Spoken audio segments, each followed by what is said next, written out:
440 KG uranium, এই একটিই কি ঠিক করবে যুদ্ধের জয় পরাজয়? ইরানের পাহাড়ের নিচে লুকিয়ে থাকা এই সমৃদ্ধ ইউরেনিয়াম এখন মধ্যপ্রাচ্যের সবচেয়ে বড় নিরাপত্তা রহস্য। প্রায় 2 সপ্তাহের টানা বোমাবর্ষণ, শীর্ষ নেতৃত্বে বড় ধাক্কা, সবকিছুর পরও টিকে আছে ইরানের শাসন ব্যবস্থা। অন্যদিকে যুদ্ধের ব্যয় বাড়তে থাকায় দ্রুত সমাপ্তি চাইছেন মার্কিন প্রেসিডেন্ট ডোনাল্ড ট্রাম্প। ইসরায়েলের বর্তমান ও সাবেক গোয়েন্দা সূত্র বলছে, ইরানে হামলার সময় শাসন ব্যবস্থা পরিবর্তনের কোনো পরিকল্পনাই ছিল না। তাদের ধারণা ছিল বিমান হামলার পর ইরানের মানুষ রাস্তায় নেমে বিদ্রোহ শুরু করবে, কিন্তু সেই আশা বাস্তবে দেখা যায়নি।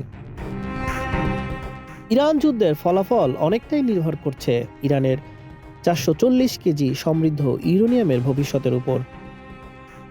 গত বছরের জুনের সংঘাতের পর এই বিপুল পরিমাণ ইউরেনিয়াম একটি পাহাড়ের নিচে সংরক্ষণ করা হয়েছে। দ্য গার্ডিয়ান জানায়, ইরানের সমৃদ্ধ ইউরেনিয়াম থেকে 10টিরও বেশি পারমাণবিক ওয়ারহেড তৈরির উপাদান পাওয়া সম্ভব। এটি ইরানের হাতে থাকলে দেশটি দ্রুত পারমাণবিক অস্ত্র তৈরির দিকে এগোতে পারবে।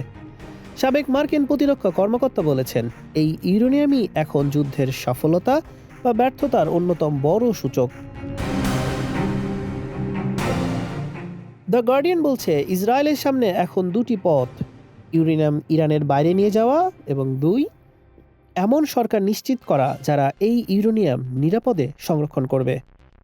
ইসরায়েলের সামরিক গোয়েন্দা বিভাগের সাবেক উপপ্রধান সতর্ক করে বলেছেন, যুদ্ধের পরও ইরানের হাতে এই 440 কেজি ইউরেনিয়াম থাকলে তা ইসরায়েলের জয়ও হতে পারে, পিরিক ভিক্টোরি, অর্থাৎ এমন জয় যা শেষ পর্যন্ত ক্ষতির কারণ হয়। বিশ্লেষকদের মতে, ইরানি শাসন ব্যবস্থা টিকে গেলে এবং ইউরেনিয়াম অক্ষত থাকলে মধ্যপ্রাচ্যে নতুন করে শুরু হতে পারে পারমাণবিক প্রতিযোগিতা। হাসান শাহরিয়ার, মানব কণ্ঠ।